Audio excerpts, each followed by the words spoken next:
I used to live in Hollywood, and I used to work in Beverly Hills at the bike shop over there, and it was horrible. I mean, you get to work and you smell like an exhaust pipe, you know, everything. It's like you can feel the dirt on your face. It's just really gross. It would be sad, you know, if we had to, like, everyone had to use those masks. But it's happening. It's happening right now in LA. You know, when I lived there, it's like, don't leave your house unless you have to, you know, because you shouldn't be breathing. You know, the conditions are really bad. And we're supposed to be able to go outside and, you know, our skin is supposed to be strong enough to protect us everywhere. But it's like all these chemicals and all this stuff are being made way faster than our bodies can handle, you know, to like make up for it. And it's just weird. It's like it's our right to go outside, and it's being taken away.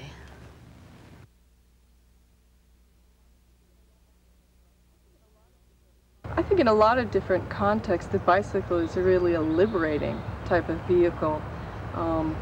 Historically, it was one of the first ways in which women ventured out into society on their own without men. It's a way in the developing world for people who can't afford an automobile, which is the vast majority of the population. It's a way for them to get around without having to wait for a bus that may or may not come, and that even if it does come, it has to make extra stops and drop off other passengers, pick up other riders. When you're on your bicycle, you go where you want, when you want. You can leave it where you want. There's not as much of a parking problem as there is when you're encumbered by an automobile. There's a lot of freedom to having a bicycle and being able to move about under your own steam.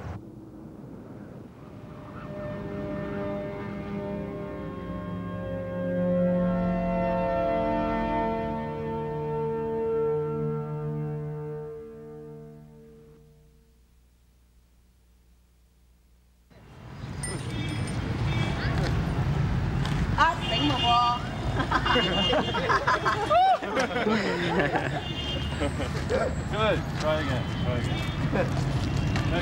你個手唔好咁用力啊，個腳用力，個手唔好用力，可以踩我嗰部嘢咁就得㗎啦。Good. 有冇要剎掣㗎？有。佢呢邊剎，不過我哋諗。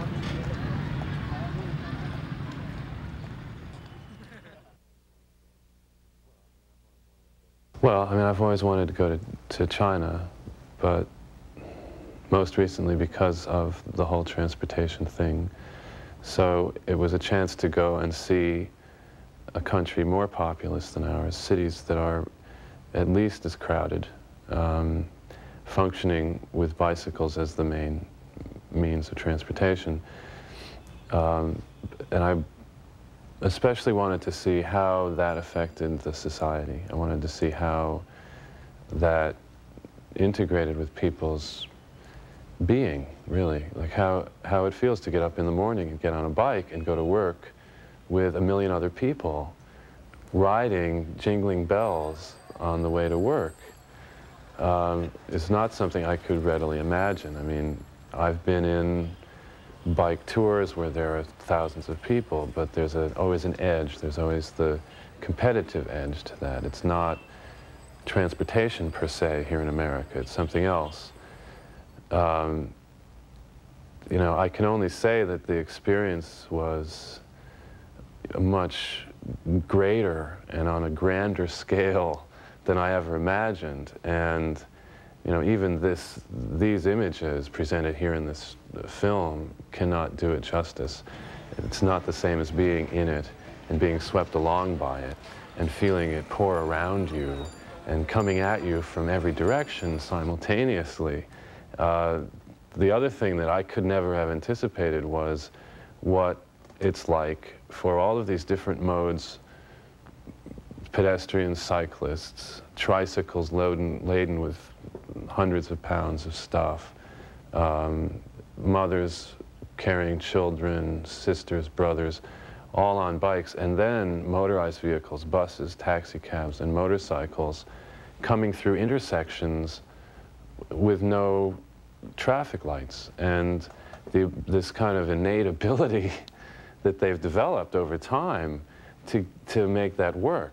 But they were rules operating under the surface that worked very well. And it was a kind of critical mass thing where all the cyclists would pile up and then go. All the cyclists going, say, turning left in an intersection would wait in the middle until they had enough numbers to force through the cars and make them stop, and vice versa. And it worked.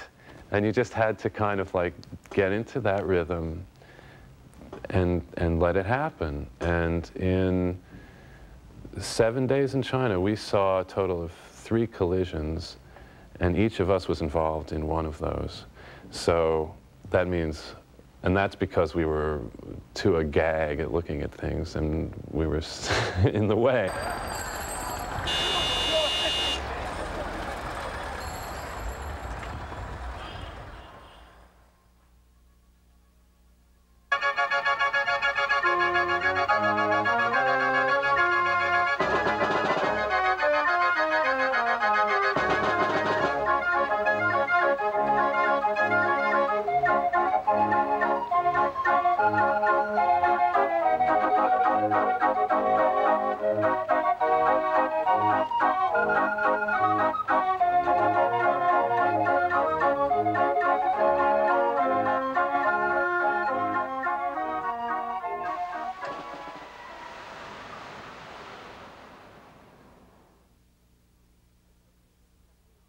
It took me really some years to get used to that because, of course, you know, I've always owned my own car and driven myself everywhere, and then, you know, starting to live in Amsterdam, it's not practical having a car in the centre because it's so small, you know, it's so narrow, all the streets and cobblestones, that cars are really out of place.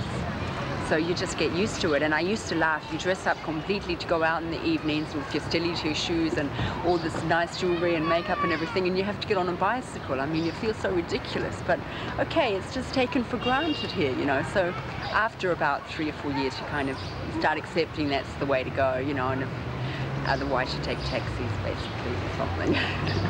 This is what I've been doing about 10 or 12 years, basically, painting, you know. And, yeah, for the last 6 or 7 years, I can say I've been taking my work on the back of a bike and, you know, selling it here on the street. Yeah. But you have to, when you have to make something that you know, unpacks basically from such a small card, you have to really kind of work it out really well, you know, exactly what fits into what, and, you know, it's a bit complicated, of course. And, of course, you have to be concerned about the weight, on how heavy it all becomes as well. In the beginning, my wheels kept falling off my cart, and it kind of was a bit of a hassle. I managed to solve that problem, I think. Touch wood. Okay, well, that's it.